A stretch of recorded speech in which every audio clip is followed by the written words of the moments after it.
بسم الله الرحمن الرحيم ألف لام ميم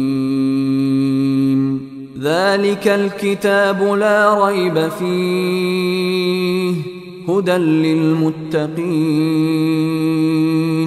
الذين يؤمنون بالغيب ويقيمون الصلاة ومما رزقناهم ينفقون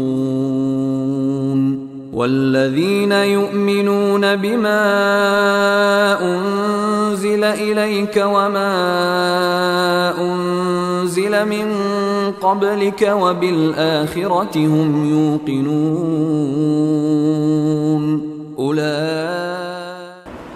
إن الحمد لله نحمده ونستعينه ونستغفره ونعوذ بالله من شرور أنفسنا وسيئات أعمالنا من يهده الله فلا مضل له ومن يضلل فلا هادي له أشهد أن لا إله إلا الله وأشهد أن محمدا عبده ورسوله أما بعد எல்லா புகழும் புகழ்ச்சியும் அல்லாஹ் ஒருவனுக்கே உண்டாகட்டுமாக. அவனுடைய அமைதியும் கருணையும் நபிகள் பெருமானார் ஸல்லல்லாஹு அலைஹி வஸல்லம் அவர்கள் மீதிலும் அவர்கள் காட்டிய வழிப்படி மாத்திரம் வாழக்கூடிய அனைவர்கள் மீதிலும் உண்டாகட்டுமாக. பேரன்பிற்கினிய எல்லாம் வல்ல அல்லாஹுவின் நல்லடியார்களே, புனிதமிக்க ரமலானுடைய மாதத்தின் 15வது நோன்பை முடித்தவர்களாக 16வது நோன்பை எதிர்பார்த்தவர்களாக நாம் எல்லாம் இந்த இடத்திலே அமர்ந்திருக்கிறோம். இந்த அருமையான சந்தர்ப்பத்திலே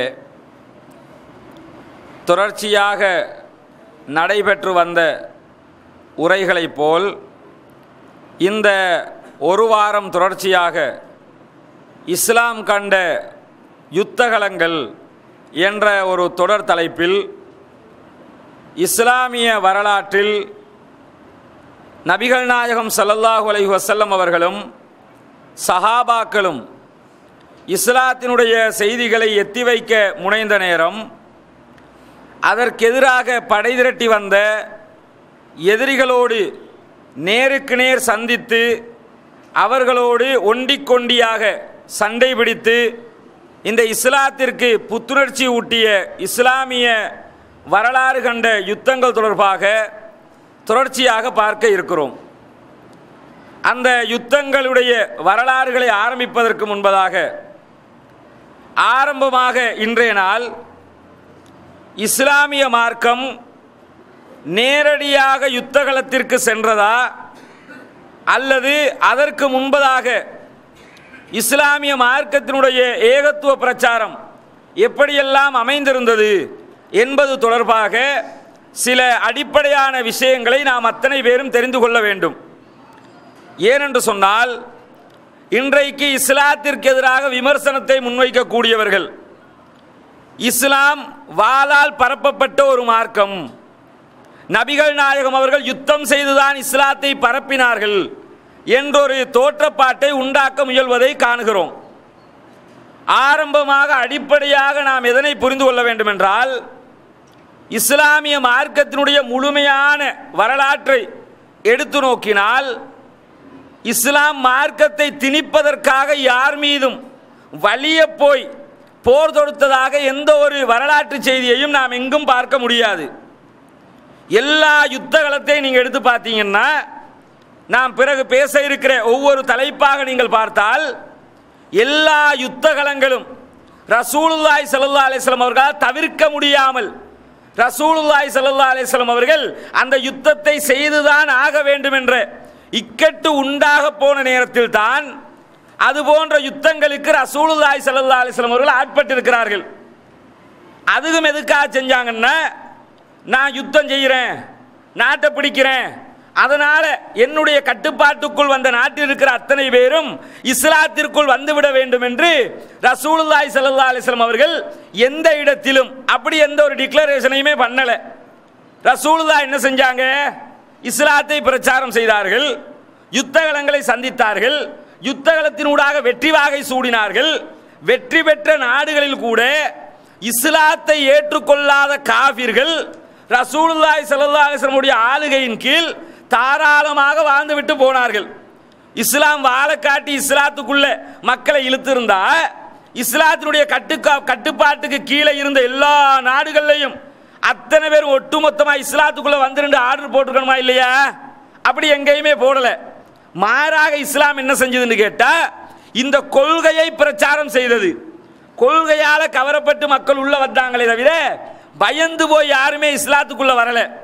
ரசூலுல்லாஹ்வுடைய நடத்தையை பார்த்து இஸ்லாத்துக்குள்ள வந்தாங்களே தவிர ரசூலுல்லாஹ்வுக்கு பயந்து போய் இஸ்லாத்துக்குள்ள வந்தாங்களான்னு கேட்டா அதுக்கு எந்த ஒரு முகாந்திரமும் எந்த ஒரு அடிப்படையும் கிடையாது. இது ஆரம்பமாக நாம் புரிந்து கொள்ள வேண்டிய ஒரு முக்கியமான அடிப்படை. ஏனென்று சொன்னால் இஸ்லாமிய வரலாற்றில் இந்த யுத்தங்கள் ஏற்படுவதற்கு ஒரு காரணமும் இருக்கிறது. என்ன காரணம் தெரியுமா? ஏதாவது சண்டை வர்றதுக்கு ஒரு ரீசன் இருக்கணும்ல. அதுக்கான ஒரு முக்கியமான ரீசனை பார்த்தீங்கன்னா இஸ்லாத்தினுடைய கொள்கை தான் இதற்கு காரணம். இன்றைக்கு நாம் இஸ்லாமிய பிரச்சாரம் பண்ற நேரத்தில் நீங்க கொஞ்சம் நளினமாக சொன்னா என்ன, கொஞ்சம் விட்டு கொடுத்து போனா என்ன, எல்லாருமே ஒற்றுமையா இருந்தா என்ன, சண்டை பிடிக்காம இருந்துட்டு போயிடலாமே, அவங்க அவங்களோட கொள்கையை அவங்க சொல்லலாமே, இப்படி எல்லாம் பேசுறாங்கல்ல. இப்படி பேசுபவர்கள் ரசூலுல்லாஹ் செய்த அத்தனை யுத்தங்களையும் தவறு காண வேண்டும். இப்படித்தான் நாம இருக்கும்னு சொன்னா அப்ப ரசூலுல்லாஹ் எதுக்கு யுத்தம் பண்ணினாங்க? ரசூலுல்லாஹ் எதுக்கு எதிரிகளோட போய் சண்டையிட்டாங்க? ஒண்ணுமே தேவையில்லையே. எல்லாரும் வாப்பா, நீ சொல்ற கொள்கை நீ இருந்துக்க, நான் சொல்ற கொள்கை நான் இருந்துக்கிறேன் அப்படின்னு இருந்துட்டு போயிருக்கலாமா இல்லையா? ரசூலுல்லாஹ் அப்படி இருக்கல. இது எதுக்காக சொல்ல வர்றேன்னு கேட்டா இந்த யுத்தங்கள் ஏற்படுவதற்குரிய அடிப்படை லா இலாஹ இல்லல்லாஹ் தான். லா இலாஹ இல்லல்லாஹ் திருக்கலிமா இருக்குது. இந்த லா இலாஹ இல்லல்லாஹ் என்ற வார்த்தை அல்லாஹ் எப்படி அமைச்சிருக்கிறான்னு பாத்தீங்களா? அல்லாஹ்வை தவிர வேறு கடவுள் இல்லை. அல்லாஹ் நினைச்சிருந்தா அல்லாஹ் தான் கடவுள் என்ற ஒரு சிம்பிளான வார்த்தையில இந்த கலிமாவை தந்திருக்கலாமா இல்லையா? அல்லாஹ் தான்பா கடவுள் என்று சொன்ன முடிஞ்சு போச்சா இல்லையா? அல்லாஹ்வை தானே வணங்கணும். அந்த கொள்கையை சிம்பிளா சொல்லியிருக்கலாமா இல்லையா? அப்படி அல்லாஹ் சொல்லாம அப்படியே எதிர்த்து மத்த மாதிரி சொல்லி காட்டுறான். எப்படி சொல்லி காட்டுறான்னு கேட்டா அல்லாஹ்வை தவிர வேறு எந்த கடவுளும் இல்லை, அல்லாஹ் மட்டும்தான் கடவுளுங்கிறத எப்படி அல்லாஹ் சொல்லி காட்டுறான்னா அல்லாஹ்வை தவிர வேறு கடவுள் இல்லைங்கிறான். இந்த கொள்கையை ஒரு இந்து மதத்தை சேர்ந்தவற்றை போய் நீங்க இப்படியே சொன்னீர்கள் என்றால் கட்டி பிடிச்சி நல்ல அழகான ஒரு செய்தியை சொன்னீங்க பாய், நீங்க தான் சூப்பரான ஆலிம்சான்னு சொல்லுவானா? சொல்ல மாட்டாங்க. ஒரு கிறிஸ்தவத்தை போய் இந்த கொள்கையை அல்லாஹ் சொன்ன மாதிரியே சொல்லி பாருங்க, சூப்பரா இருக்குது, இஸ்லாம் தான் நல்ல மார்க்கம் அப்படின்னு ஒத்துக்குருவானா? உடனே ஒத்துக்கிற மாட்டான். அல்லது ஒரு பௌத்த மதத்தை சேர்ந்தவற்றை போய் இருக்கிற மாதிரியே சொல்லி பாருங்க, அவன் ரியாக்ஷன் எப்படி இருக்கும்னு. ஏன் சொல்றேன் தெரியுமா? இந்த லா இலாஹ இல்லல்லாஹ் என்ற திருக்கலிமா கண்ணத்தில் அரைஞ்ச மாதிரி ஒரு வார்த்தையாக்கும். பார்க்கும் போது எப்படி இருக்கு? இதை கேட்கிறவன் இந்த கொள்கைக்கு எதிரான அத்தனை பேருக்கும் கோபம் வரும். ஆனா அல்லாஹ் தான் கடவுள்னு சொல், கிருஷ்ணன் தான் கடவுளுங்கிறோம், அதே மாதிரி புத்தர் தான் கடவுளுங்கிறோம், அல்லது இந்து மதத்தை சேர்ந்த மற்ற கடவுள்களை கடவுளுங்கிறோம். நாங்க உங்க கடவுளை கடவுள் இல்லைன்னு சொல்லலையே. இப்படித்தான் எல்லாரும் சொல்லுவாங்க.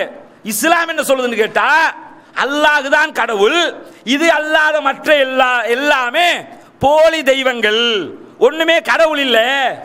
இந்த கொள்கையை சொன்னீங்கன்னா ஒற்றுமை வருமா? எல்லாருமே அந்யோன்யமா இருக்க முடியுமா? எல்லாருமே சந்தோஷமா வாழுவோம், எந்த பிரச்சனையும் இல்லை, அவங்களோட கொள்கை இருக்கலாம்னா நடக்குமா? அது நடக்காது. அப்ப என்ன முதல்ல விளங்கணும் தெரியுமா? இந்த ஒற்றுமை கோஷம்ங்கிறது இஸ்லாத்துல இல்லை. குர்ஆன்ல எங்கேயாவது ஒரு இடத்துலயாவது ஒற்றுமை என்ற வாசகம் பயன்படுத்தப்பட்டிருக்குதா? எங்கேயுமே இல்லை. குர்ஆன்ல ஒரு இடத்துலயாவது ஒற்றுமை என்ற வாசகம் பயன்படுத்தப்பட்டிருக்கான்னா பயன்படுத்தப்படல. என்ன காரணம்? அப்ப அது இந்த ஒற்றுமை எதுல உருவாகணும்னா கொள்கையில உருவாகணும், அகீதாவுல உருவாகணும். சஹாபாக்கள் ரசூலுல்லாஹ் கட்டி அணைச்சு கொண்டு வந்தாங்களே, ஒரு கொள்கையில வந்தா ஒற்றுமை வரும். இருக்கிறதுல எல்லாம் இருந்துக்க ஒற்றுமையா இருப்போம்னா வராது. அது எலெக்ஷனுக்கு மட்டும்தான் வரும் அந்த ஒற்றுமை. எலெக்ஷனுக்கு ஏற்ற ஒற்றுமை அது இருக்குமே தவிர நடைமுறைக்கு ஏற்ற ஒற்றுமையாக அது இருக்காது. ஏன் தெரியுமா? ரசூலுல்லாஹி ஸல்லல்லாஹு அலைஹி வஸல்லம் அவர்கள் இந்த கொள்கையை மக்கமா நகரிலே பிரச்சாரம் செய்த நேரத்தில் நபிகள் நாயகம் ஸல்லல்லாஹு அலைஹி வஸல்லம் அவர்களும் அவர்களை பின்பற்றிய நபித்தோழர்களும் பட்ட துன்பங்களும் கஷ்டங்களும் இன்னல்களும் இருக்கிறதே, அது சொல்லி மாளாது. அதை கேட்கிற போது இப்படியெல்லாம் கஷ்டப்பட்டு வளர்த்த இஸ்லாத்தை இன்றைக்கு இப்படியெல்லாம் கூறு போட்டு வைத்திருக்கிறார்களே என்று நினைக்கும் போது கண்ணீர் விட்டு அழுது விடுவீர்கள். காரணம், அந்த அளவுக்கு இஸ்லாம் இந்த மக்களை நேர்வழிப்படுத்த வேண்டும் என்பதற்காக முன் சென்றவர்கள் பல தியாகங்களை செய்துதான் இந்த மார்க்கத்தை உயிர்ப்பித்திருக்கிறார்கள். அல்லாஹ் தஆலா திருமறை குர்ஆனிலே கேட்கிறான், நீங்கள் எந்த முன் சென்றவர்கள் பட்ட கஷ்டங்களைப் போலெல்லாம் கஷ்டப்படாமல் எந்த ஒரு துன்பத்தையும் அனுபவிக்காமல் லேசாக சொர்க்கத்திற்குள் நுழைந்து விடலாம் என்று ஆசைப்படுகிறீர்களா? எல்லாருக்கும் சொர்க்கம் போக ஆசை தானே. சொர்க்கம் போக ஆசை இல்லாத யாராவது இருப்பானா? எவ்வளவு பெரிய அயோக்கியத்தனம் பண்ணினாலும் நான் செய்யறது தப்பு தான், நான் வட்டி தான் எடுக்கிறேன், விபச்சாரம் தான் பண்றேன், தப்பு தான் பண்றேன், இருந்தாலும் சொர்க்கம் கிடைக்கணும். என்ன தவறு பண்ணினாலும் அவன் எண்ணம் என்ன? சொர்க்கமும் கிடைக்கணும். அப்ப சொர்க்கம் கிடைக்க கூடாது என்று யாரும் இல்லை. அத்தனை பேருக்கும் சொர்க்கம் செல்வதற்கு ஆசை. ஆனா அல்லாஹ் என்ன கேட்கிறான்னு கேட்டா, அது லேசா கிடைக்காது. பல கஷ்டங்கள், பல இன்னல்கள், பல துன்பங்கள், பல பிரிவுகள், இதையெல்லாம் தாண்டித்தான் உங்களுக்கு சொர்க்கம் கிடைக்கும். காரணம், உங்களுக்கு முன் சென்றவர்கள் அப்படித்தான் அதனை அடைந்து கொண்டார்கள். நபிகள் நாயகம் ஸல்லல்லாஹு அலைஹி வஸல்லம் ஆரம்ப கட்ட பிரச்சாரம், யுத்த காலத்துக்குள்ள போறதுக்கு முன்னாடி யுத்த காலத்தை ரசூலுல்லாஹ் ஏன் சந்திக்க நேர்ந்தது என்பதை புரிந்து கொள்ள வேண்டும். ரசூலுல்லாஹி ஸல்லல்லாஹு அலைஹி வஸல்லம் அவர்கள் மக்கமா நகரிலே பிரச்சாரம் செய்தார்களே, அந்த பிரச்சாரம் செய்கிற ஆரம்ப காலகட்டத்தை நீங்கள் எடுத்துக்கொண்டீர்கள் என்றால், ரசூலுல்லாஹ்வை துன்பத்திற்கும் கஷ்டத்திற்கும் உள்ளாக்கிய மக்கமா நகரத்து காவிர்கள் இருக்கிறார்களே, எப்படியெல்லாம் கஷ்டம் கொடுத்தார்கள் தெரியுமா? எப்படியெல்லாம் துன்புறுத்தினார்கள் தெரியுமா? ரசூலுல்லாஹ்வுடைய கட்டளையை ஏற்றுக்கொண்டவர்களை, நபிகள் நாயகத்தை பின்பற்றியவர்களை அழிக்க வேண்டும் என்று எப்படியெல்லாம் துடித்தார்கள் தெரியுமா? ஒரு சந்தர்ப்பத்திலே எந்த அளவுக்கு அவருடைய இன்னல்கள் முற்றி போகும் என்று கேட்டால், அபூஜஹல், உத்பா, ஷைபா இப்படி மிகப்பெரிய காவிர்களுடைய தலைவர்கள் எல்லாம் இருந்தாங்களே, இவங்க என்ன செய்வாங்க தெரியுமா? மக்கமா நகரத்தில் இருக்கிற ஒரு பணக்காரன் இஸ்லாத்துக்குள்ள போயிட்டான்னு வைங்க, அபூஜஹலே நேரடியா போவானா. ஒரு பணக்காரர், ஒரு செல்வாக்கு மிக்க மனிதர் இஸ்லாத்துக்குள்ள நுழைஞ்சிட்டார்னு சொன்ன, அபூஜஹலே நேரடியா வீட்டுக்கு போய் நீ இஸ்லாத்துக்கு போக கூடாது, அதை விட்டு வெளியே வந்துடணும் வார்னிங் கொடுக்கறதுக்கு நேரடியா போவான். இதே அவர் ஒரு சாதாரண மனிதராக இருந்தார்னு வைங்க, பேச்சோட நிற்குமா? அடிச்சே போட்டுருவான். ஒரு பெரிய ஒரு செல்வாக்கு மிக்க மனிதர்னா போய் டீசெண்டா பேசிட்டு வருவான். உமர் ரலியல்லாஹு அன்ஹு மாதிரி ஒரு முக்கியமான ஆளுன்னு வைங்க, நீங்க போகக்கூடாது, ஏங்க போனீங்க, இப்படி போய் கேட்டு வருவான். இவன் நான் வெளியே வந்துடுறேன், இல்லை நாங்கள் அது செய்வோம் இது செய்வோம், இப்படி வார்னிங் தான். இதே சாதாரண ஒரு மனிதராக இருந்தால் அவர்களை அடித்து துன்புறுத்தி அவர்களுக்கு பல இன்னல்களை கொடுத்து விட்டு தான் அவன் வருவான் என்று வரலாறுகளில் பார்க்கிறோம். இஸ்லாத்துக்கு இஸ்லாத்தினுடைய ஆரம்ப கட்ட வரலாறு இருக்கிற, அதனுடைய வரலாறுகளை தொகுக்கப்பட்ட வரலாற்று நூல்கள் இன்றும் பாதுகாக்கப்படுகிறது. அந்த வரலாற்று நூல்களை எல்லாம் எடுத்து பார்த்தீங்கன்னா எந்த அளவுக்கு துன்பம் கொடுப்பாங்கன்னு கேட்டா, உஸ்மான் ரலியல்லாஹு அன்ஹுடைய தந்தையினுடைய சகோதரர், உஸ்மான் ரலியல்லாஹு அன்ஹுடைய வாப்பா இருக்கிறாங்க, வாப்பாயினுடைய சகோதரர் சாச்சா முறைக்கு இருக்கக்கூடியவர். அவர் என்ன செய்வார்னு கேட்டா, முஸ்லிம்கள் யாராவது எவராவது ஒருவர் காவிராக இருந்து இஸ்லாத்துக்குள்ள நுழைஞ்சிட்டாருன்னு சொன்னா அவருக்கு எப்படி கஷ்டம் கொடுப்பார் தெரியுமா? அந்த ஆளை எப்படி துன்புறுத்துவார் தெரியுமா? ஈச்ச ஓலை பாய் இருக்குதே, அந்த பாயில அவரை வச்சு சுத்தி கட்டுவாங்களாம். கட்டி என்ன செய்வாங்கன்னு கேட்டா, நெருப்பை மூட்டி நெருப்புக்கு மேலால் போடுவார்கள். மீன் காய போடுவான், பார்த்துருக்கிறீங்களா? மீன் காய போடுற இடத்துல புகையில தான் காய போடுவான். நெருப்புகளை போட்டாலும் புகை காரணமாகத்தான் அது காய வைக்கிறதுக்காக புகையத்தான் மூட்டிக்கிட்டு இருப்பாங்க. இது மாதிரி என்ன செய்வானாம்னு கேட்டா, பாயில ஈச்ச ஓலை பாயில சுத்தி நெருப்புக்கு மேலால் கொண்டு போய் வைப்பார்கள். வைக்கிற போது என்ன நடக்கும் தெரியுமா? அந்த நெருப்பினுடைய வேகத்தினால் புகை மண்டலம் உருவாகி மூச்சு திணறியே சில பேர் இறந்து போய் விடுவார்கள். இப்படியெல்லாம் கஷ்டத்தை கொடுப்பார்கள். காரணம் என்ன? நீ இஸ்லாத்தை விட்டு வெளியே வந்து விட வேண்டும், இஸ்லாத்துக்குள் இருந்தால் உன்னை நாங்கள் விட்டுவிட மாட்டோம். இதுதான் அவருடைய கட்டளையாக இருக்கும். எந்த அளவுக்குன்னு கேட்டா, ஒரு நபித்தோழர் முஸ்அப் இப்னு உமைர் ரலியல்லாஹு அன்ஹு அவர்கள், இவருடைய வரலாற்றை பல சந்தர்ப்பங்களிலே கேள்விப்பட்டிருப்பீர்கள். இந்த முஸ்அப் இப்னு உமைர் எந்த அளவுக்கு ஒரு செல்வாக்கு மிக்க மனிதர் என்று சொன்னால், மக்கமா நகரத்தில் இருந்த மிகப்பெரிய செல்வந்தர்கள்ல இவருடைய குடும்பமும் ஒன்று. மக்காவுல இருந்த கோடீஸ்வரர்கள் இருப்பார்களே, கோடீஸ்வர ஃபேமிலியில இவருடைய ஃபேமிலியும் ஒரு ஃபேமிலி. அவ்வளவு பெரிய கோடீஸ்வரர்கள், அவ்வளவு பெரிய பணக்காரர்கள். அல்லாஹ் என்ன செய்யறான் தெரியுமா? அந்த பணக்கார குடும்பத்தில் கூட ஒருவருக்கு ஈமான் எட்டுகிறது, அவருக்கு இஸ்லாம் போய் சேருது. முஸ்அப் இப்னு உமைர் ரலியல்லாஹு அன்ஹு அவர்கள் இஸ்லாத்துக்குள் நுழைந்து விடுகிறார்கள். நுழைந்தால் அவருடைய தாயார் என்ன செய்கிறாங்க தெரியுமா? நீ இஸ்லாத்துக்குள் இருந்தால், நீ முஸ்லிமாக இருந்தால், முகமது நபியை ஏற்றுக்கொண்டால் உன்னை நான் இருக்க விட மாட்டேன், சொத்திலிருந்து ஒரு நயா பைசா தரமாட்டேன், சொத்து வேணுமா உன்னுடைய மார்க்கம் வேணுமா நீயே முடிவெடுத்துக்க அப்படிங்கிறாங்க. முஸ்அப் இப்னு உமைர் ரலியல்லாஹு அன்ஹு அவர்கள் என்ன முடிவெடுக்கிறார்கள்? சொத்து வேணும்னு நினைச்சாங்களா? கோடி கணக்கு ஆடம்பரமான வாழ்க்கையை விரும்பினார்களா? இல்ல. என்ன நினைக்கிறாங்க தெரியுமா? மார்க்கத்தில் தாய்க்கு கட்டுப்பட சொல்லி இஸ்லாம் சொல்லுது. அது எதுக்கு சொல்லுதுன்னு கேட்ட, மார்க்க விஷயமாக அவர்கள் நடந்து கொண்டால், மார்க்கத்துக்கு முரணாக அவர்கள் நடக்கிற போது தாய்க்கு கட்டுப்பட வேண்டிய அவசியம் இல்லை. ஆகவே என்ன செய்கிறார் என்று சொன்னால், எனக்கு இஸ்லாம் தான் முக்கியம், தாயே உங்களுடைய சொத்துக்கள் எனக்கு முக்கியம் அல்ல. சொத்துக்களை எல்லாம் தூக்கி எறிஞ்சிட்டு மதீனாவுக்கு ஹிஜ்ரத் போயிடுறாரு. மதீனாவில் யுத்த காலத்தில் இந்த முஸ்அப் இப்னு உமைர் அவர்கள் கொல்லப்பட்டு கிடக்கிறார்கள். உஹது யுத்தம், உஹது போர்க்களத்திலே முஸ்அப் இப்னு உமைர் கொலை செய்யப்பட்டு கிடக்கிறார்கள். சஹாபாக்கள் அத்தனை பேரும் முஸ்அப் இப்னு உமைரை பற்றி நிறைய பேருக்கு தெரியாது. மக்காவில் இருந்து மதீனாவுக்கு வந்தவராக இருந்தாலும் கொலை செய்யப்பட்டு கிடக்கிறாரு.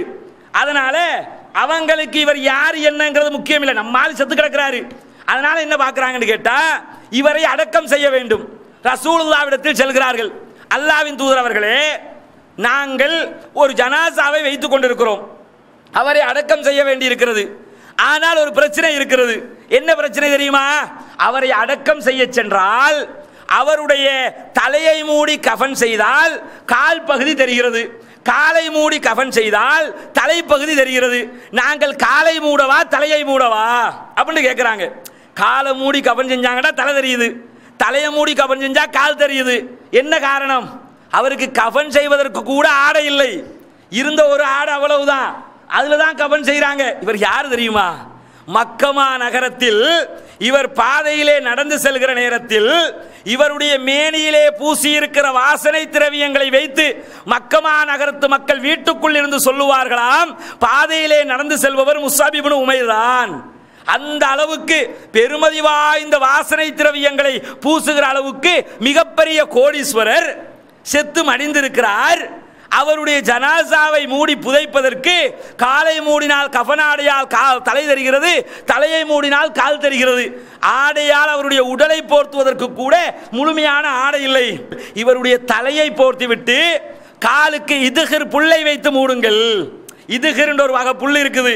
இந்த உம்ராவுக்கு போனா எல்லாம் உம்ராவுடைய சட்டத்தில் எல்லாம் சம்பந்தப்படுகிற ஒரு வகையான புல் அது. அந்த புல்லை எடுத்து அவருடைய காலுக்கு வைத்து மூடுங்கள், தலையை துணியால் மூடிவிடுங்கள். அவ்வளவுக்கு அவருடைய அடக்கம் செய்கிற நேரத்தில் இவருடைய நிலை எப்படி இருந்தது என்று பாருங்கள். இவர் எதுக்காக இவ்வளவு கஷ்டப்பட்டாரு, எதுக்காக இவ்வளவு துன்பப்பட்டாரு? இவ்வளவு பெரிய கோடீஸ்வரர் இப்படி மாண்டு கிடக்கிறாரே, என்ன காரணம்? ஈமான் அவருடைய உள்ளத்தை தொட்டுவிட்டது. அதனால் தான் அவர் அந்த நிலையை அடைந்தார். அதே போல நபிகள் நாயகம் ஸல்லல்லாஹு அலைஹி வஸல்லம் உடைய காலத்திலே மிகவும் வேதனைக்குள்ளாக்கப்பட்ட இன்னொரு நபி தோழர் பிலால் ரலியல்லாஹு அன்ஹு அவர்கள். பிலாலை பற்றி அடிக்கடி கேள்விப்பட்டிருப்போம். நாவூர் அணிபாட பாட்டில் தெருவெல்லாம் திரிந்தார் பித்தன் போலே மதீனாவிலே சதாண்டு படிப்பாரு. எந்த ஒரு இடத்துலையும் பதிவு செய்யப்படாத ஒரு இட்டுக்கட்டப்பட்ட பாட்டு அது. எங்க ஹதீஸ்ல இருந்து எடுத்தாரா? அதை எங்கேயாவது குர்ஆன் வசனத்துல இருந்து எடுத்தாரா? பைத்தியகார ஆள், அவர் மௌத்தா போயிட்டாரு. பைத்தியாரம் வாக்குல சஹாபிய பைத்தியாரன் ஆக்கியிருக்கான் அந்த ஆளு. தெருவெல்லாம் திரிந்தார் பித்தன் போல மதீனாவிலே சதா அப்படிங்கிறார்ல. எதுக்கு சொல்றாரு? தெருவெல்லாம் பாதை முழுக்க நபிகள் நான் மௌத்தா போயிட்டாங்களாம், ரசூலுல்லாஹ் எங்க பைத்தியம் பிடித்து கொண்டு பிலால் தெருவெல்லாம் சுத்தி கொண்டு திரிந்தார் என்று படிப்பார் கம்பீரமான குரல்ல. அப்படி அழகா வர்ணிச்சு படிப்பார்ல. இதைத்தான் நம்ம சமுதாயம் பிலாலை பற்றி தெரிந்து வைத்திருக்கிறது. ஆனால் அவருடைய இன்னொரு பகுதி இருக்கிறதே, அவர் இந்த சமுதாயத்திற்கு செய்த சேவை இருக்கிறதே, அந்த சேவை நாம் இன்றும் ஏறெடுத்து பார்க்க வேண்டிய ஒரு முக்கியமான சேவையாக இருக்கிறது. உமையத் இப்னு கலஃப் என்று சொல்லக்கூடிய காபிர்களின் தளபதிகளில் ஒரு முக்கியமான தளபதி. அந்த உமையத் இப்னு கலஃபிடத்தில் அடிமையாக இருந்தவர் தான் இந்த பிலால் ரலியல்லாஹு அன்ஹு அவர்கள். உமையத் இப்னு கலஃப் பிலால் ரலியல்லாஹு அன்ஹு அவர்கள் இஸ்லாத்தை ஏற்றுக்கொண்டு விட்டார்கள் என்பதற்காக எப்படியெல்லாம் துன்பம் கொடுத்தான் தெரியுமா? எப்படியெல்லாம் கஷ்டம் கொடுத்தான் தெரியுமா? இன்றைக்கு மக்கமா நகருக்கு ஹஜ்ஜுக்காக செல்கிறீர்களே, உம்ராவுக்காக செல்வோமே, செல்கிற நேரத்தில் மக்கமா நகர் இன்றைக்கு இருக்கிற நிலையை பாருங்கள். இன்னைக்காவது மக்காவுல ஏசி இல்லாம எவனாவது இருக்க முடியுமா? இன்னைக்காவது மக்காவுல பட்ட வெயில் அடிக்கிற நேரத்தில், நண்பகல் நேரத்தில் சாதாரணமாக பாதையிலே நடந்து செல்ல முடியுமா? இன்னைக்கு முடியாது, அன்னைக்கு முடியாது. இன்னைக்கே முடியாதுன்னா அன்றைய நிலைமை எப்படி இருந்திருக்கும்? தனி கரடு முரடான பகுதி. கஅபத்துல்லா எங்க அமைஞ்சிருந்துச்சுன்னு கேட்டா, இப்ப நீங்க பாத்தீங்கன்னா கஅபத்துல்லா பள்ளத்துல இருக்கும், மேட்டில் இருக்காது. கஅபத்துல்லாவுடைய அமைப்பு எப்படி இருந்துச்சு? அது தனியாக மக்கா வெற்றி வருகிற நேரத்தில் அந்த தலைப்புல கஅபத்துல்லாவுடைய அமைவிடம் தொடர்பாக பேசுவேன் இன்ஷா அல்லாஹ். இந்த இடத்துல நாம என்ன புரியணும்னு கேட்டா, கஅபத்துல்லா எங்க இருக்கும்னு கேட்டா ஒரு பள்ளத்துல தான் இருக்கும்.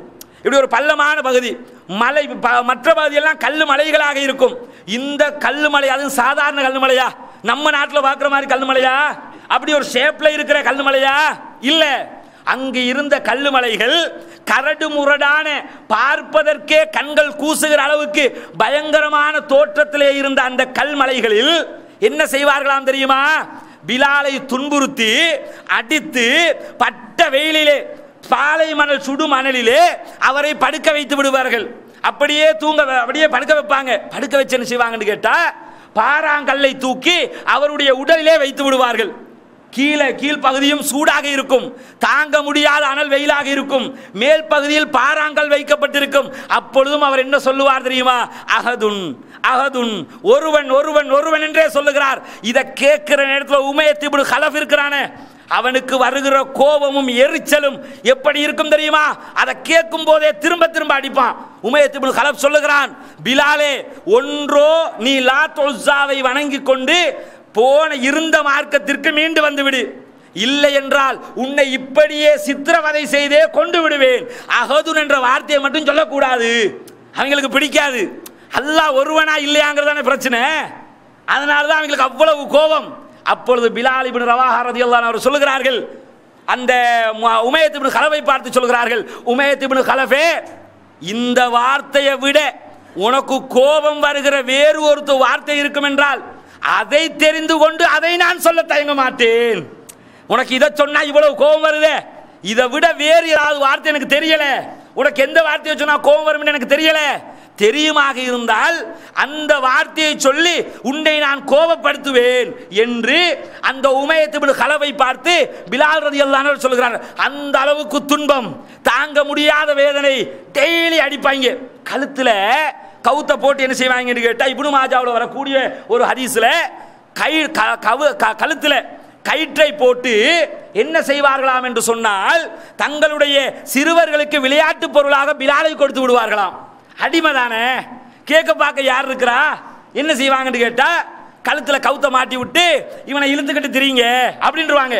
அவர்கள் என்ன, அந்த சிறுவர்கள் என்ன செய்வார்களாம் என்று சொன்னால், மக்காவினுடைய சூடான கற்பாறைகளில் எல்லாம் பிலாலை இழுத்து கொண்டு அலைவார்களாம். யோசிச்சு பாருங்க, கற்பனை பண்ண முடியுதா? நினைச்சு பார்க்க முடியுமா? நம்ம ஒருத்தர் அப்படி கழுத்துல கைத்த போட்டு இப்படி ரோட்ல இழுத்துக்கிட்டு போனா தாங்குவோமா? மானம், மரியாதை, தனக்குன்ற ஒரு கௌரவம், இதையெல்லாம் தாண்டி உயிர் வாழ வேண்டும் என்ற ஒரு ஏக்கம், இது எல்லாவற்றையும் விட்டுவிட்டு அல்லாஹ்வுடைய மார்க்கம் தான் எனக்கு முக்கியம் என்பதற்காக பிலால் ரலியல்லாஹு அன்ஹு சகித்து கொண்டார்களே. இந்த சகிப்புத்தன்மை தாங்க முடியாத உச்சகட்டத்தை எட்டுகிற நேரத்தில் தான் யுத்த களத்துக்கு நுழைய வேண்டிய நிலைக்கு இஸ்லாம் தள்ளப்படுகிறது. சும்மா லேசா யுத்த களத்துக்குள்ள வர வேண்டிய தேவையும் இஸ்லாத்துக்கு இல்லை. இதெல்லாம் உச்சகட்டத்தை அடைகிறது. எந்த அளவுக்கு என்று சொன்னால், இஸ்லாத்தை ஏற்றுக்கொண்ட ஆரம்ப கட்டத்தில் இஸ்லாத்தை ஏற்றுக்கொண்ட முக்கியமான 7 நபர்கள், அவங்க யார் தெரியுமா? நிறைய பேர் இருக்கிறாங்க. இந்த ஹதீஸ்ல இந்த 7 பேர் சொல்லப்படுகிறார்கள். முக்கியமாக யார் சொல்லப்படுறான்னு கேட்டா, ரசூலுல்லாஹி ஸல்லல்லாஹு அலைஹி வஸல்லம் அவர்கள், அதே போன்று அபூபக்கர் ரலியல்லாஹு அன்ஹு அவர்கள், அம்மார் ரலியல்லாஹு அன்ஹு அவர்கள், அதே போன்று அவர்களுடைய தாயார் சுமையா ரலியல்லாஹு அன்ஹு அவர்கள், அதே போன்று சுஹைப் ரலியல்லாஹு அன்ஹு அவர்கள், அதே போன்று பிலால், மிக்தாத் ரலியல்லாஹு அன்ஹு அவர்கள். இந்த 7 பேரும் தான் ஆரம்ப கட்டத்தில் இஸ்லாத்தை ஏற்றுக்கொண்டு இஸ்லாத்திற்காக பாடுபட்ட மிக முக்கியமானவர்கள். இதுல ரசூலுல்லாஹ்வுக்கு யாராலும் கை வைக்க முடியல. ஏன் கை வைக்க முடியல தெரியுமா? அபூ தாலிப் இருந்தார்ல, எவனாவது ரசூலுல்லாஹ்வுக்கு கை வைக்க வந்தா முன்னாடி பாஞ்சு என்ன செய்வாங்கன்னு கேட்டா, அபூ தாலிப் காப்பாத்திடுவாங்க. யாரும் சீண்ட முடியாது. அதே மாதிரி அபூபக்கர் சித்திக் ரலியல்லாஹு அன்ஹு அவங்களுக்கு யாராவது தாக்க வர்றாங்கன்னு சொன்னா அவருடைய குடும்பத்தார் என்ன செய்வாங்க, அதை பாதுகாத்துருவாங்க. அதுவும் ஒரு கட்டத்தை தாண்டி முடியாம அபூபக்கரும் தாக்கப்பட்டாரா இல்லையா? அபூபக்கரையும் அடி அடின்னு போட்டு மயக்கம் வருகிற அளவுக்கு அபூபக்கருக்கு அடிச்சிட்டாங்க. ஏன் தெரியுமா? பார்த்து பார்த்து பார்த்து பொறுத்து முடியாம இஸ்லாத்தினுடைய வளர்ச்சி தாங்காமத்தான் இந்த சித்திரவதைகள் எல்லாம் நடைபெற்றுக் கொண்டிருக்கிறது. நபிகள் நாயகத்தில் இஸ்லாத்தை ஏற்றுக்கொண்டவர்கள் இருக்கிறார்களே, மிகப்பெரிய பணக்காரர்கள் அல்ல, ஒரு சில பேர் தான் பணக்காரர்கள் வந்தார்கள். பெரிய பெரிய படித்த மேதைகள் எல்லாம் இல்லை, சாதாரண நபித்தோழர்கள். பிலால், மிக்தாத் எல்லா நபித்தோழர்களையும் பாருங்க, இது சாதாரண மக்களுடைய பார்வையில் அற்பமானவர்கள். ஆனால் இஸ்லாத்தினுடைய பார்வையில் அவர்கள் தான் சொக்க தங்கத்துக்கு நிகரானவர்கள். மக்கள் பார்வையில் சின்ன அற்பமான ஆக்கள் தான். பிலால் அவர் ஒரு கருப்பு நிற நீக்ரோ அடிமை, அப்படித்தான் நினைச்சுக்கிட்டு இருக்கிறோம். நீக்ரோ காரங்க எப்படி இருப்பாங்க கொஞ்சம் கற்பனை பண்ணி பாருங்க. ஆனா இஸ்லாத்தின் பார்வையில் இவர்களுக்கு இருக்கிற கண்ணியம் இவர்களுக்கும் இல்லை. அவ்வளவு கண்ணியமிக்கவர்கள். எந்த அளவுக்கு என்று சொன்னால் அஃப்லஹ் அபு புகைஹா என்று சொல்லி ஒரு நபித்தோழர், இவரை எந்த அளவுக்கு துன்பத்துக்குள்ளாக்குறாங்க தெரியுமா?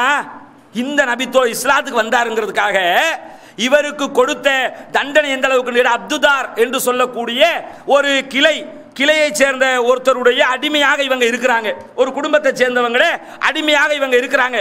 இவங்களை என்ன செய்வாங்க தெரியுமா? 2 கால்களையும் சங்கிலியால் கட்டி நிர்வாணப்படுத்தி சுடுமணலிலே போட்டு விடுவார்களாம். போட்டுவிட்டு மல்லாக்க போட்டுவிட்டு என்ன செய்வார்கள் என்று கேட்டால் முதுகிலே மிகப்பெரிய பாறாங்கல்லை தூக்கி வைத்து விடுவார்கள். யோசித்து பாருங்கள், இலங்கையினுடைய சூட்டையே நமக்கு தாங்க முடியல, சாதாரண ஹீட்டே நம்மளால ஏத்துக்கிற முடியல. மக்கமா நகரத்தினுடைய வெப்பம் இருக்கிறதே, தாங்க முடியுமா? அந்த வெப்பத்தை ஏற்றுக்கொள்ள முடியுமா? அந்த வெப்பத்திலே சுடு மணலிலே என்ன செய்வாங்க? நிர்வாணப்படுத்தி சங்கிலியால் பிணைத்து கைகளையும் கால்களையும் கட்டி அவரை பூமியிலே போட்டுவிட்டு அவருடைய முதுகிலே மிகப்பெரிய ஒரு பாறாங்கல்லை ஏற்றி வைத்து விடுவார்களாம். அசையக்கூடாது. இந்த தண்டனை கொடுக்கப்பட்டு முடியாமல் தாங்கிக் கொள்ள முடியாத நேரம் வரும்போது இவர் என்ன செய்வார் தெரியுமா? மயங்கியே விழுந்து விடுவார். இப்படி மயங்கி விழுகிற ஒரு சந்தர்ப்பத்தில் அந்த பகுதியால் வந்த அபூபக்கர் சித்திக் ரலியல்லாஹு அன்ஹு அவர்கள் தன்னுடைய பணத்தை கொடுத்து அவரை விடுதலை செய்கிறார்கள். பிலால் ரலியல்லாஹு அன்ஹு அபூபக்கர் தான் விடுதலை செய்வார். இவங்களையும் அவங்க தான் விடுதலை செய்கிறாங்க. காசு இருந்துச்சு, காசை கொடுத்து நான் வாங்கிக்கிறேன்ப்பா, நீ இந்த தண்டனை எல்லாம் கொடுக்க வேணாம் என்று சொல்லி அவர்களை எடுத்து நீ அடிமையாவே இருக்க தேவையில்லை, இஸ்லாத்துக்கு வந்துட்டீங்கல்ல, சுதந்திரமாக போய்விடுங்கள். யோசிச்சு பாருங்க, காசு இருக்குது, இந்த காசை என்ன செய்யறது? அல்லாஹ்க்காக செலவிட்டு போயிருவோம். உடனடியாக கஷ்டப்படுகிற மக்களை சந்தித்து அவர்களுக்கு உதவி செய்கிறார் அபூபக்கர் சித்திக். அவருடைய தந்தை அபூ குஹாபா இருக்கிறாரே, அவர் ஒரு கட்டத்தில் சொல்லுவார், அபூபக்கரே நீ வாங்குறதா வாங்குறியப்பா, அடிமைகளை வாங்கி விடுதலை செய்கிறாய். அப்படிப்பட்ட அடிமைகள் நல்ல திடகாத்திரமான ஆக்களை வாங்க வேண்டியதானே, நோஞ்சான ஆக்களை போய் வாங்குறிய. இந்த பிலால் ரலியல்லாஹு அன்ஹு வச்சு நீ என்னத்தை செய்ய போற? அவர் தான் ரொம்ப பலவீனப்பட்ட மனுஷனாயிட்டே, நல்ல திடகாத்திரமான ஆக்களை வாங்கினா எதிர்காலத்தில் உனக்கு உதவியா இருப்பானா இல்லையா? இப்படி எல்லாம் சொல்றாங்க. அப்பொழுது அபூபக்கர் சித்திக் ரலியல்லாஹு அன்ஹு தன்னுடைய தந்தைக்கு சொல்லுவார்களாம், தந்தையே, நான் இவர்களை விடுதலை செய்தது என்னுடைய இம்மையின் லாபத்திற்காக அல்ல, மறுமையினுடைய சுபசோபனத்திற்காக.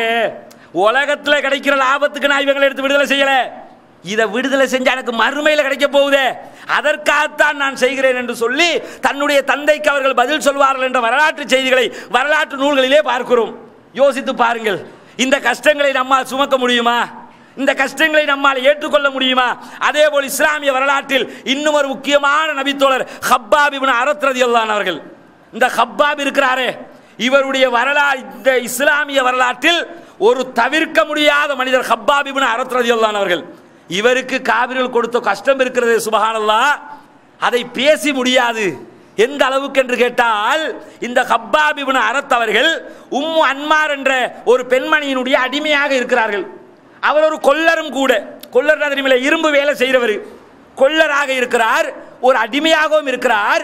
இவர் இஸ்லாத்தை ஏற்றுக்கொண்டார் என்பதற்காக இவருக்கு என்ன தண்டனை எல்லாம் கொடுத்தார்கள் தெரியுமா?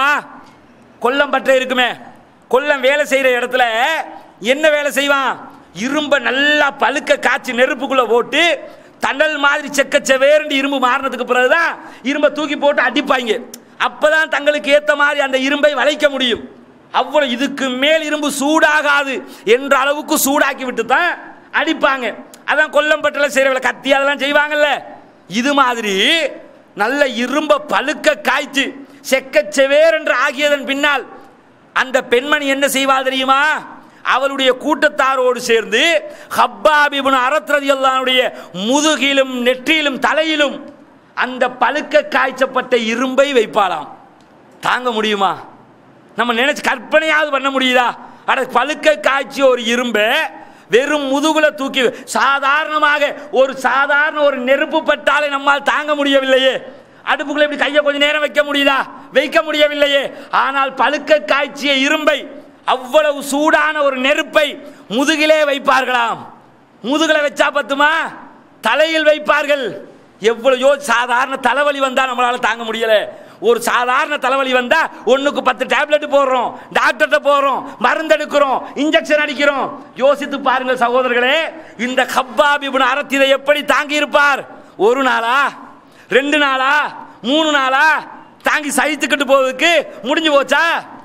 அவரை காலாகாலமாக வைத்து துன்புறுத்தினால், அவ்வளவு கஷ்டங்களை அனுபவித்தார்கள். வரலாற்றிலே பார்க்கிறோம் எந்த அளவுக்கு இவருக்கு கஷ்டம் கொடுப்பார்கள் என்றால், நெருப்பை மூட்டிவிட்டு இவரை நெருப்புக்கு நேராக கொண்டு வந்து வைப்பார்களாம்.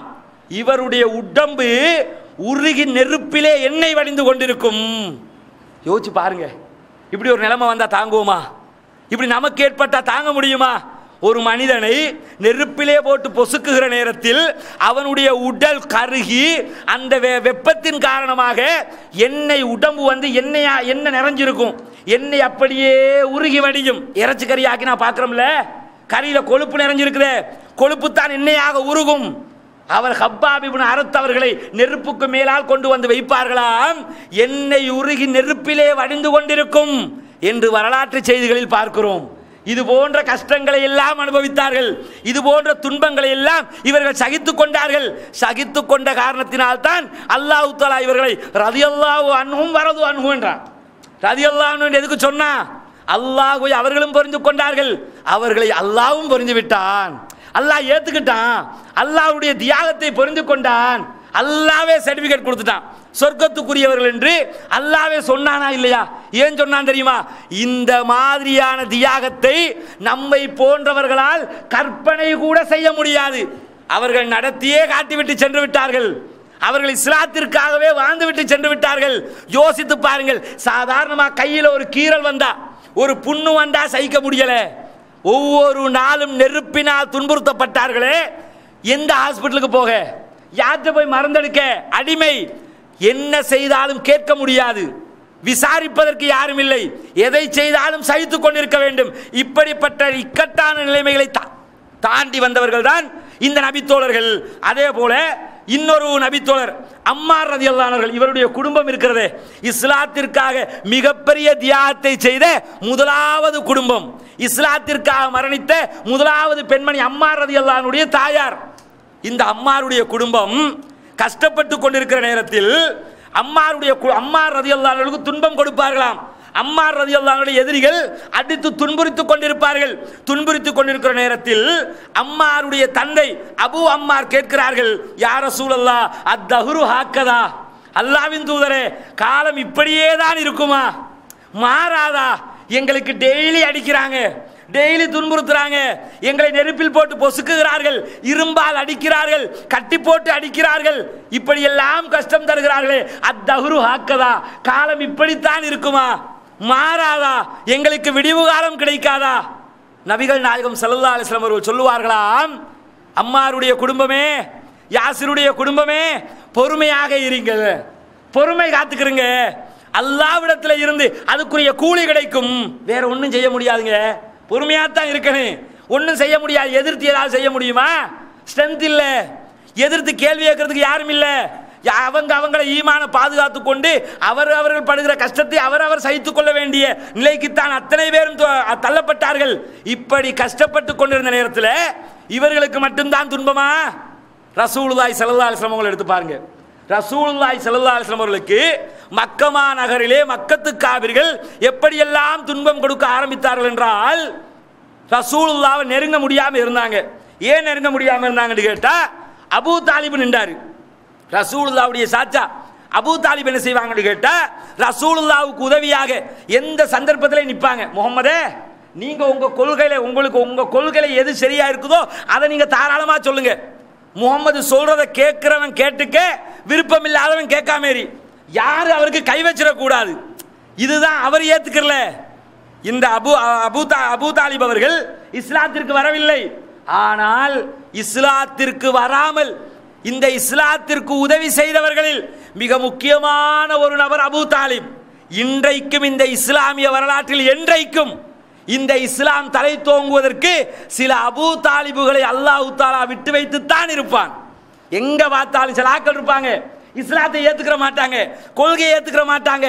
ஆனால் இந்த கொள்கை வளருவதற்கு அவர்கள் ஒரு ஊன்றுகோலாக இருப்பார்கள். அதற்கு முக்கிய முன்னுதாரணம் அபூ தாலிப் அவர்கள். இந்த அபூ தாலிப் அவர்கள் இஸ்லாத்திற்கு பக்கபலமாக இருக்கிறார் என்பதை தெரிந்து கொண்ட மக்கத்து காவிர்கள் அபூ தாலிபுடைய வீட்டுக்கு தேடி வந்து மிரட்டல் விடுக்கிறார்கள். அபூ தாலிபே, முகம்மதை இந்த பிரச்சாரத்தை நிறுத்த சொல்லுங்கள், இல்லாவிட்டால் நாங்கள் அடுத்த கட்ட நடவடிக்கைக்கு சொல்லுவோம். இப்படியே மிரட்டுவாங்க. அவர் என்ன சொல்லுவார் தெரியுமா? உன்னால முடிஞ்சதை பார்த்துக்கடாம பாரு.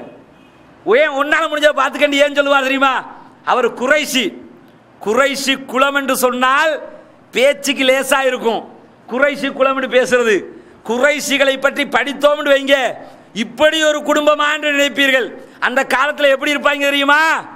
பக்கத்து வீட்டு புள்ள நகத்தை பிச்சு விட்டாண்டா இந்த வீட்டு புள்ள, அதுக்குண்டே ஒரு யுத்தம் பண்ணி சண்டை பிடிப்பாங்க.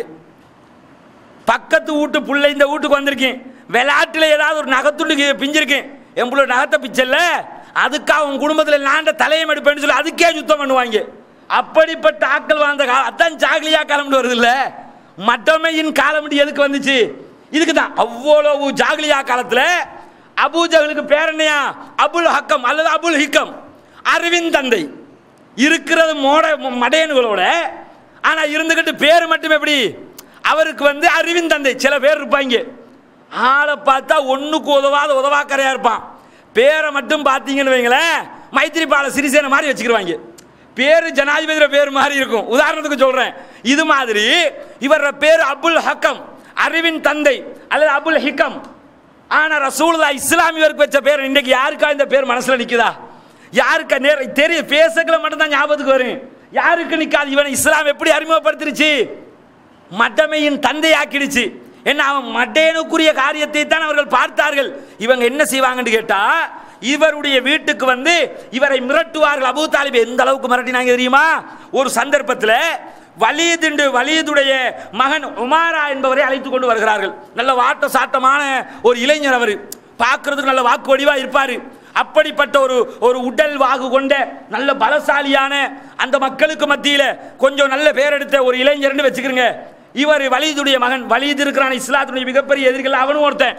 அவனுடைய மகன் உமாராவை அழைத்து கொண்டு வந்து அபூ தாலிபிடம் பேரம் பேசுகிறார்கள். எப்படி பேசுறாங்க தெரியுமா? அபூ தாலிபே, இந்த உமாராவை உங்களுடைய பிள்ளையாக ஏற்றுக்கொள்ளுங்கள், உங்களுக்கு இவரை பிள்ளையா வச்சுக்கிறீங்க. இவனை விட இந்த மக்காவுல ஒரு நல்ல பிள்ளையே, ஒரு உடல் திராத்திரமான ஒரு சிறந்த இளைஞனை நாங்கள் பார்க்க முடியாது. மக்கா காவிர்கள்ட்ட இருந்த மிகச்சிறந்த நல்லவன் இவன் தானா. அவனை கூட்டி கொண்டு வந்து அபூ தாலிப்ட கொடுத்து, இவனை நீங்க வச்சு உங்க பிள்ளையாவே எடுத்துக்கிறீங்க, முகமதை மட்டும் எங்கள்கிட்ட தந்துருங்க. எப்படி கேட்குறாங்க? முகமதை எங்கள்கிட்ட தந்துருங்க, இவரை நீங்க எடுத்துக்கிறீங்க, முகமதை நாங்கள் கொலை செய்ய வேண்டும் கேட்குறாங்க. அப்ப அபூ தாலிப் சொன்ன பதில் இருக்கிறதே, அருமையான ஒரு பதில். எப்படி சொல்றாரு தெரியுமா? செருப்பால் அடித்ததை போன்ற ஒரு பதிலை சொல்லுகிறார். நாம என்ன சொல்லுவோம்? முடியாதுடா, எடுத்துட்டு போய், இப்படித்தானே சொல்லுவோம். அவர் திருப்பி என்ன சொல்லுகிறார் தெரியுமா? அந்த மக்கா காவிர்களை பார்த்து சொல்லுகிறார், மக்கமா நகரத்தின் தளபதிகளே, நீங்கள் உங்கள் வீட்டு பிள்ளைக்கு நான் சோறு போட்டு வளர்க்க வேண்டும், எனது வீட்டு பிள்ளையை கொண்டு போய் கொலை செய்வீர்கள், இதை பார்த்து கொண்டு நான் சும்மா இருக்க வேண்டுமா? அடுத்த கட்ட நடவடிக்கையை நான் எடுப்பதற்கு முன்பதாக இங்கிருந்து இவனை கூட்டிட்டு போயிருங்கன்ட்டாரு. அதுக்கு மேலே இருந்தா அரபுகள்கிட்ட என்ன நடக்கும்? ஒரு வாட்டி சொல்லுவாங்க, அதுக்கு மேலே நின்றா ஒன்றும் கிடையாது, கத்தி எடுத்தாச்சு, தலையை அப்படி கொலையை சுருட்டி எடுத்துட்டு வந்துருவாங்க. இதுதான் வேலை. அதனால தான் சொல்றாரு, அடுத்த நடவடிக்கை நான் எடுக்கிறதுக்கு முன்னாடி கூட்டிட்டு போயிரு. ஓம் வீட்டு பிள்ளைக்கு நான் சோறு போட்டு வளர்க்கணும், நான் சோறு போட்டு வளர்த்த என்னுடைய பிள்ளையை நீங்கள் கொலை செய்வீர்களா? அல்லாஹ் குர்ஆனிலே சொல்லுகிறானே, முன்னறிப்பாவே சொல்லுகிறான், இந்த நபியை யாராலும் கொலை செய்ய முடியாது. ரசூலுல்லாவை கொலை செய்யறதுக்கு எத்தனையோ வாட்டி பார்த்துட்டாங்க. அல்லாஹ்வுடைய வார்த்தை இல்ல, நடக்குமா? அதுல ஒரு கட்டம் தான் இது முடியாமல் போய்விட்டது. அதுக்கு பிறகு என்ன செய்யறாங்கன்னு கேட்டா, ரசூலுல்லாஹ் எந்த அளவுக்கு மார்க்கத்தை பிரச்சாரம் பண்ணாலும் நபிகள் நாயகத்துடைய தைரியத்தை முந்துவதற்கு எவருடைய தைரியமும் கிடையாது. ரசூலுல்லாஹ்வுடைய வீரம் இருக்குதே, எத்தனை நபித்தோழர்கள் வந்தாலும், எத்தனை வீரர்கள் வந்தாலும், எத்தனை தீர செயல் செய்வர் வந்தாலும் ரசூலுல்லாஹ்வுடைய வீரத்தை மிஞ்சறதுக்கு யாருக்கும் வீரம் கிடையாது. சத்தியத்தை சொல்ற நேரத்தில் எப்படி சொல்லுவாங்க தெரியுமா? ஏகத்துவத்தை சொல்ற நேரத்தில் எந்த அளவுக்கு தைரியமாக இருப்பாங்க தெரியுமா? கஅபத்துல்லாஹ்வுக்கே நேரடியாக போய் தொழுகை நடத்துவார்கள். அப்ப பெரிய பெரிய சஹாபாக்கள் எல்லாம் இஸ்லாத்துக்கு வரவே இல்லை. இது மாதிரி சின்ன சின்ன சஹாபாக்கள் இஸ்லாத்தில் இருந்த நேரம் நேரடியாக ரசூலுல்லாஹ் ஸ்ட்ரைட்டா போய் கஅபத்துல்லாஹ்வுல தொழுகை நடத்துவாங்க. ரசூலுல்லாஹ் தொழுகை நடத்தி கொண்டிருக்கிறார்களாம். தொழுகை நடத்தி கொண்டிருக்கிற நேரத்தில் என்ன நடக்கிறது தெரியுமா? அப்துல்லாஹ் இப்னு மஸ்ஊத் ரலியல்லாஹு அன்ஹு சொல்லுகிறார்கள், அந்த இடத்திலே காவிர்கள் அத்தனை பேரும் பேசிக்கொண்டார்கள்.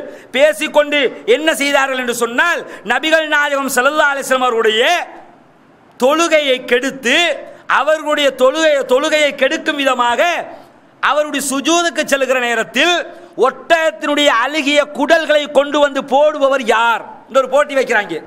ஒருத்தன் எழுப்பி போறான், நான் செய்கிறேன். போய் என்ன செய்யறான்னு கேட்டா, அறுத்த ஒரு ஒட்டாத குடல்களை எடுத்துக்கிட்டு வந்து நபிகள் நாயகம் ஸல்லல்லாஹு அலைஹி வஸல்லம் உடைய கழுத்திலே போட்டு விடுகிறான். நபிகள் நாயகம் ஸல்லல்லாஹு அலைஹி வஸல்லம் அவர்களால் எழுந்திருக்க முடியவில்லை. அப்துல்லாஹ் இப்னு மஸ்ஊத் அவர்கள் சொல்லுகிறார்கள், அந்த நேரத்திலே நான் பார்த்து கொண்டுதான் இருந்தேன், ஆனால் கையால் ஆகாதவனாக இருந்தேன். என்னால் நபிகள் நாயகத்தை காப்பாற்ற முடியவில்லை, எனக்கு அதற்குரிய சக்தி இருக்கவில்லை. ஆனால் அந்த நேரத்திலே ஃபாத்திமா ரலியல்லாஹு அன்ஹா ஓடோடி வந்து தன்னுடைய தந்தையை காப்பாற்றி விட்டார்கள். பாத்திமா பார்த்துக்கிட்டு இருப்பாங்களா? ஓடி வந்து என்னுடைய தந்தைக்கு இப்படியெல்லாம் அநியாயம் செய்கிறீர்களே, இப்படியெல்லாம் கஷ்டப்படுத்துகிறீர்களே என்று சொல்லி அந்த குடல்களை எல்லாம் அகற்றி காப்பாற்றுகிறார்கள்.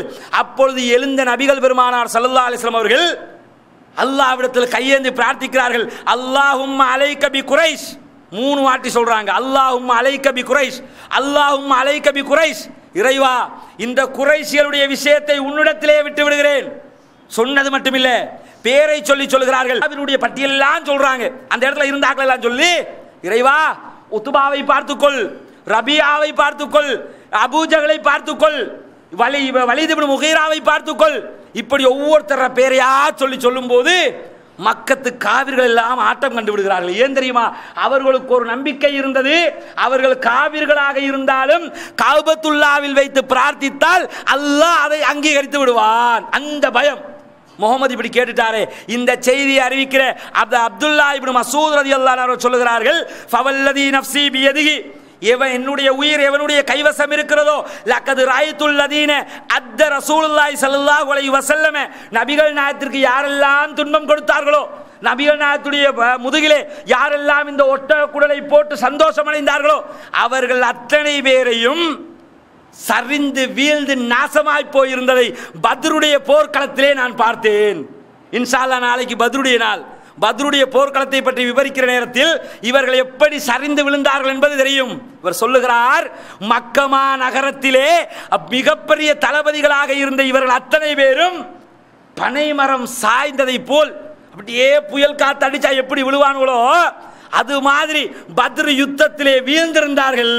ரசூலுல்லாஹ் கேட்ட துஆவை அல்லாஹ் தஆலா அங்கீகரித்து கொண்டான். பேரை சொல்லி சொல்லி கேட்டாங்களே, அந்த பத்ரு யுத்தத்தில் பார்த்தீங்கன்னா பேரை சொல்லி சொல்லி கேட்ட மாதிரியே அபூஜஹல் விழுவான், உத்பா விழுவான், ரபியா விழுவான், இப்படி அத்தனை பேரும் வரிசைக்கு கொல்லப்படுவார்கள். ரசூலுல்லாஹி ஸல்லல்லாஹு அலைஹி வஸல்லம் அவர்கள் சாக்கடைக்குள் குப்பையை அள்ளி வீசுவதை போல இவர்கள் அத்தனை பேரையும் அள்ளி பாலும் கிணற்றுக்குள் வீசினார்கள். அல்லாஹ் தஆலா நபிகள் நாயகத்துக்கு செய்த மிகப்பெரிய அருள். இந்த துன்பத்தை ரசூலுல்லாஹ் சகித்துக் கொண்டார்கள். அது மட்டுமல்ல, இதே போன்று மக்கமா நகரத்திலே ரசூலுல்லாஹி ஸல்லல்லாஹு அலைஹி வஸல்லம் அவர்கள் தொழுகை நடத்தி கொண்டிருக்கிறார்கள். அப்பொழுது ஒருவர் என்ன செய்கிறார்னு கேட்டா, அந்த இடத்திற்கு வந்து உக்பத் இப்னு அபீ முஹைத் என்று சொல்லக்கூடிய ஒருவன், அவனுடைய தோல் சால்வை இருக்குதுல்ல, தோலுக்கு மேலே போடுற சால்வை எடுத்து ரசூலுல்லாஹ் தொழுதுகிட்டு இருக்கிறாங்க. ரசூலுல்லாஹ்வுடைய கழுத்தை போட்டு நெருக்கிறான். ரசூலுல்லாஹ்வை கொல்றதுக்காக நபிகள் நாயகம் ஸல்லல்லாஹு அலைஹி வஸல்லம் உடைய கழுத்தை நெருக்குகிறான். இதை தடுக்கிறதுக்கு யாரும் இல்லை. ரசூலுல்லாஹ் மூச்சு திணற அளவுக்கு கஷ்டப்படுகிறார்கள். அப்படி கஷ்டப்படுகிற நேரத்தில் அந்த இடத்திற்கு ஓடோடி வருகிறார் அபூபக்கர் சித்திக் அவர்கள். ரசூலுல்லாஹ்வை பார்த்ததோட அபூபக்கருக்கு பொறுக்க முடியவில்லை. அட இஸ்லாத்தை சொன்னதற்காக இந்த மனிதரை கொல்ல பார்க்கிறீர்களே.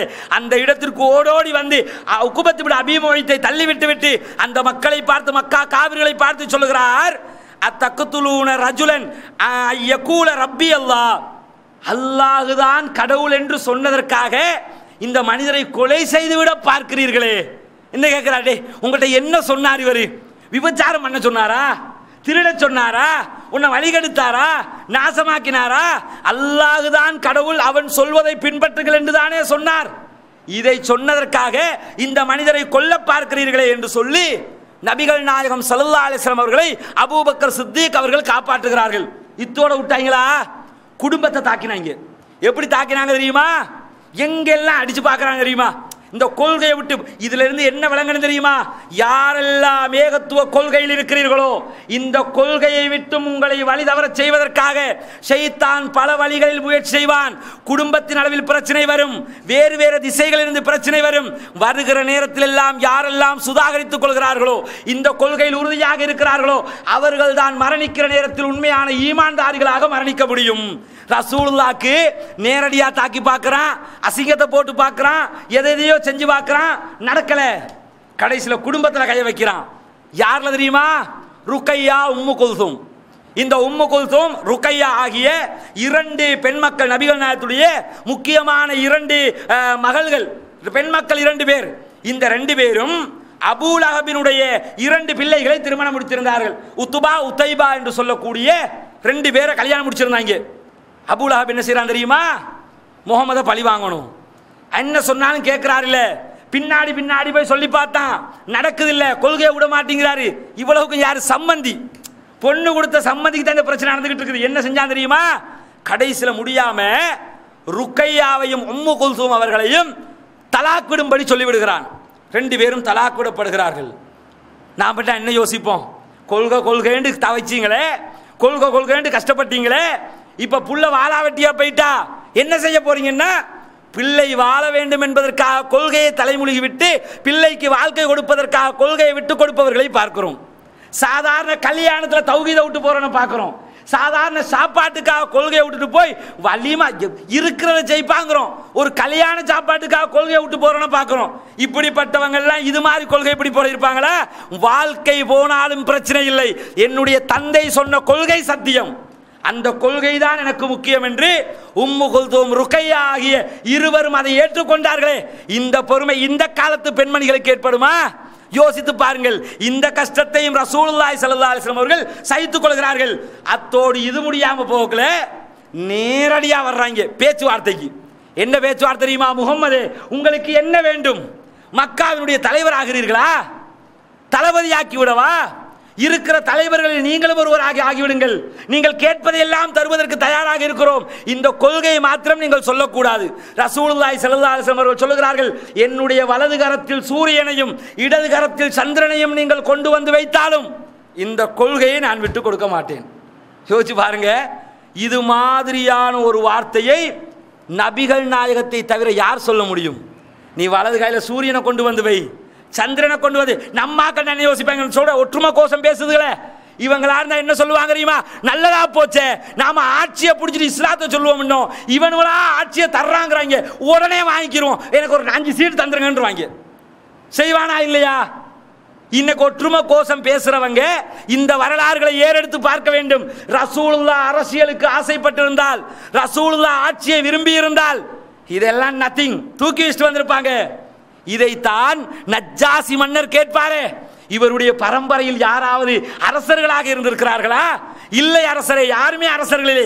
அப்படி என்றால் இவர் நபியாகத்தான் இருக்க முடியும். இவர் பொய்யர் அல்ல, இவர் ஆட்சி பிடிக்க வந்தவர் அல்ல. ரசூலுல்லாஹ் ஆட்சி பிடிக்க வரல, இஸ்லாத்தை சொல்ல வந்தாங்க. இந்த பேச்சுவார்த்தை தோல்வியை தழுவுகிறது. அதுக்கப்புறம் என்ன செய்யறாங்கன்னு கேட்டா, ரசூலுல்லாஹி ஸல்லல்லாஹு அலைஹி வஸல்லம் அவர்களோட இன்னொரு பேச்சுவார்த்தை நடத்துகிறார்கள், இரண்டாவது பேச்சுவார்த்தை. அந்த பேச்சுவார்த்தை என்ன தெரியுமா? வந்து சொல்றாங்க, முகம்மதே, நீங்க உங்களை நாங்க நம்ப தயார். நம்ப தயார்னா நீங்க என்ன செய்யணும் தெரியுமா? மக்காவில் இருக்கக்கூடிய இந்த மலைகளை எல்லாம் நகர்த்தி விடுங்கள். எப்படி கேட்கிறான்? மலை இருக்கும்ல, சஃபா மர்வா இதெல்லாம் இருக்குது, இதையெல்லாம் இருக்கிற இடத்த விட்டு உங்களை அல்லாஹ்ட்ட சொல்லி கொஞ்சம் நகர்த்தி வைங்க, நம்பிடுறோம். மக்காவையும் மக்காவை சுற்றி இருக்கிற எல்லா ஊர்களும் செழிப்பாகி விட வேண்டும். அல்லாஹ்ட்ட சொல்லுங்க. அப்படி செல்வம் கொளிச்சிரணும். என்ன நோக்கம்? இஸ்லாத்துக்கு வர்ற நோக்கம் இல்லை, அடிச்சு பிடிச்சி சாப்பிட்டுக்கிற நோக்கம் இது. அதனால தான் செழிப்பாயிரணும் வளர்ந்துடணும் இதெல்லாம் கேட்குறான்ல. கேட்டுட்டு நதிகளை ஓட வையுங்கள். அங்கே நதி இல்லைல்ல, அரபு நாட்டில் நதி இருக்குதா? நதி இல்லை. நதிகள் எல்லாம் அரபு நாட்டிலே பீரிட்டு ஓட வேண்டும். அத்தோட இறந்து விட்ட எங்களுடைய முன்னோர்கள் இருக்கிறார்களே அவர்களை உயிர்ப்பிக்க வேண்டும். உயிர்ப்பிச்சு அதிலும் குறிப்பாக குஸை இப்னு கிலாப் என்று சொல்லக்கூடிய ஒருவரை உயிர்ப்பிக்க சொல்லுகிறார்கள். அவருடைய மரணித்த நல்லடியார்கள் அவங்க நினைச்சுக்கிட்டு இருந்தாக்கல்ல, நம்மாக்கள் அப்துல் காதர் ஜீலானியை வச்சிருக்கிற மாதிரி மக்கா காபிர்கள் குஸை இப்னு கிலாபை வச்சிருந்தாங்க. குஸை இப்னு கிலாபை எழுப்பணுமா கபர்ல இருந்து, எழுப்பி அவர் எழும்பி வந்து சொல்லணுமா, முகமதை பின்பற்றுங்கப்பா, முகமது சொல்றதான்ப்பா உண்மை அப்படின்னு சொல்லணுமா. அப்படி சொன்னா நாங்கள் நம்பிக்கொள்கிறோம், நீங்கள் சொல்வது உண்மைதான் என்று ஏற்றுக்கொள்கிறோம். ரசூலுல்லாஹி ஸல்லல்லாஹு அலைஹி வஸல்லம் அவர்கள் அந்த மக்கா காபிர்களுக்கு சொன்ன பதில் என்ன தெரியுமா? நான் உங்களுக்கு நற்செய்தி சொல்லிவிட்டேன், இஸ்லாம் என்றால் என்னவென்று சொல்லிவிட்டேன், குர்ஆனை கையிலே தந்துவிட்டேன், வாழ்க்கை வழிகாட்டியை உண்டாக்கிவிட்டேன். பின்பற்றினால் இம்மையிலும் மறுமையிலும் வெற்றி பெறுவீர்கள், பின்பற்றாவிட்டால் மறுமையில் கண்டிப்பாக நீங்கள் தோல்வி அடைந்து விடுவீர்கள். பின்பற்றணுமா வேணாமான்னு நீ முடிவெடுத்துக்க. உனக்கு செத்து போனவனை உயிர்ப்பிச்சு காட்டினா தான் நீ இஸ்லாத்தை ஏத்துக்கிறியா? இந்த தேவை எனக்கு கிடையாது, கொள்கை தெளிவா இருக்குது, இஷ்டம்னா ஏத்துக்க, நஷ்டம்னா போயான்ட்டாங்க. அதுக்கப்புறம் என்ன செஞ்சாங்கன்னா மூன்றாவது ஒரு பேச்சுவார்த்தை. எத்தனை பேச்சுவார்த்தைன்னு பாருங்க. மூணாவது பேச்சுவார்த்தை என்ன தெரியுமா? முகமது, ஒரு மலக்கை அல்லாஹ்விடத்திலிருந்து அனுப்ப சொல்லுங்கள். அந்த மலக்கு உங்களுக்கு பக்கத்தில் பாதுகாப்புக்கு இருக்கணும்.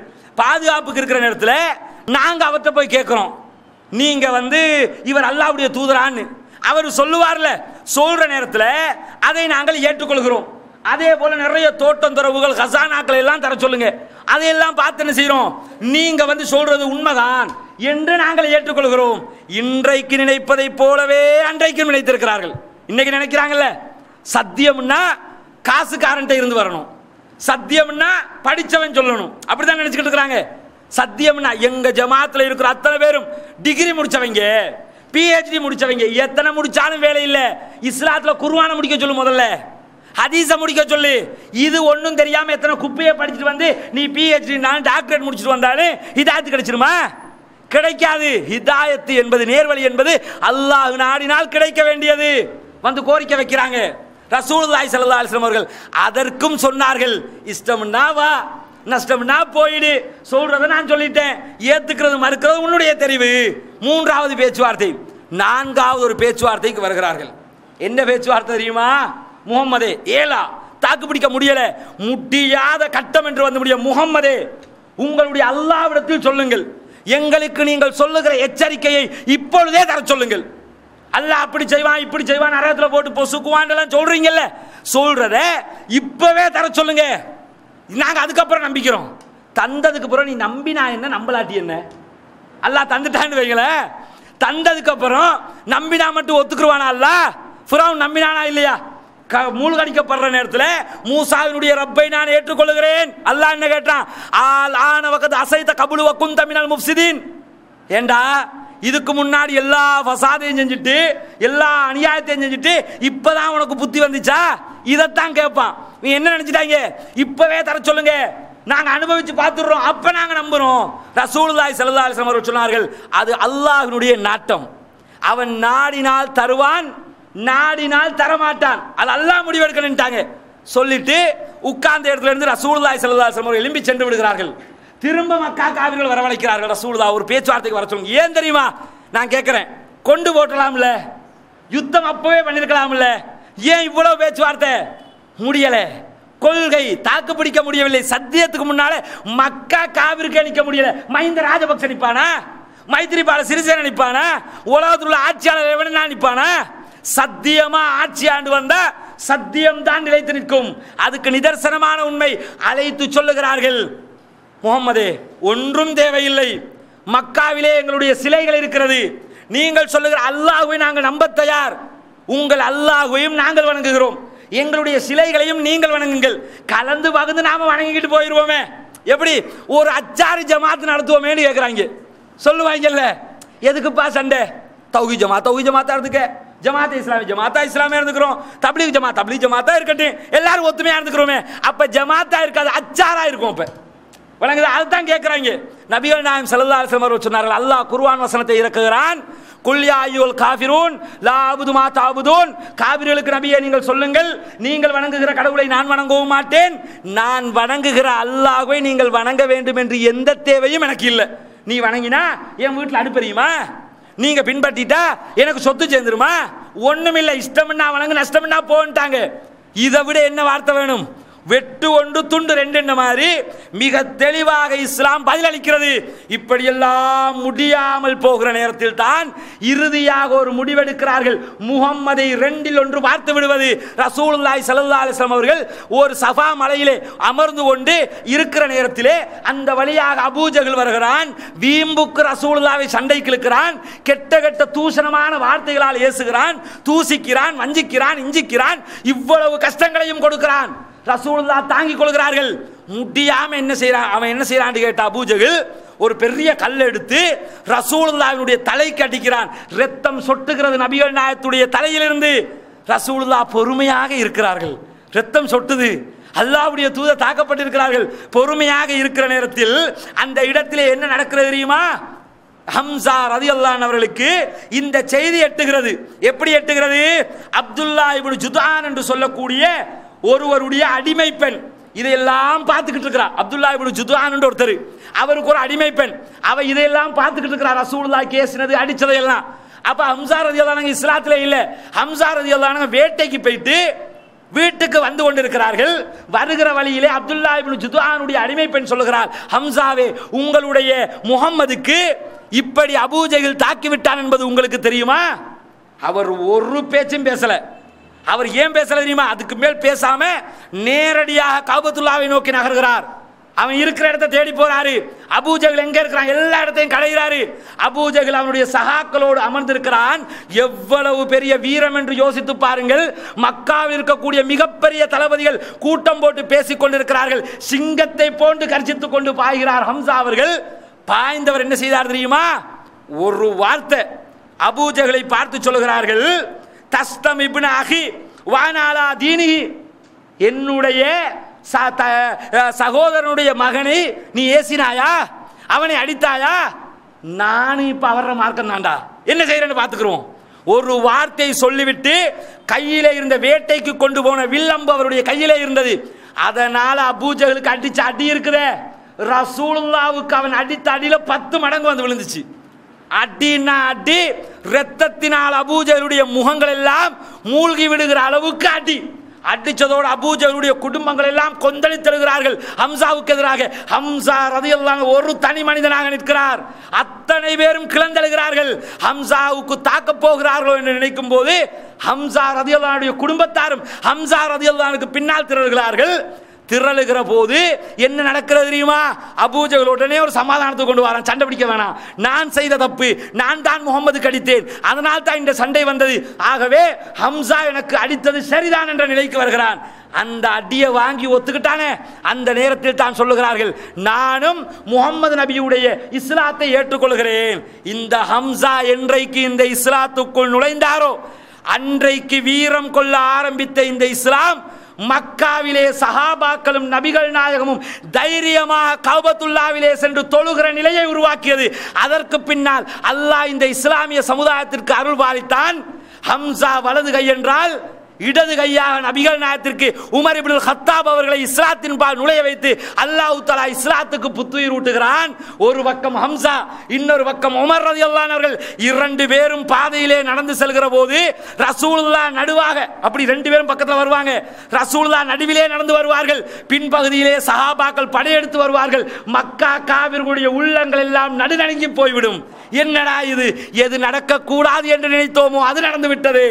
என்றைக்கு இவர்கள் எல்லாம் இஸ்லாத்துக்குள் நுழைந்தார்களோ அன்றைக்கு பகிரங்க பிரச்சாரம் ஆரம்பித்தது. ஹிஜ்ரத்து செல்கிற நேரத்தில் உமர் ரலியல்லாஹு அன்ஹு நேரா போறாங்க அபூஜஹலுடைய வீட்டுக்கு. போய், அபூஜஹலே, நான் ஹிஜ்ரத்து செல்ல போகிறேன், போறது நான் இன்னைக்கே போகல, நான் சில நாட்கள் ஒரு இடத்தில் தங்க போகிறேன்.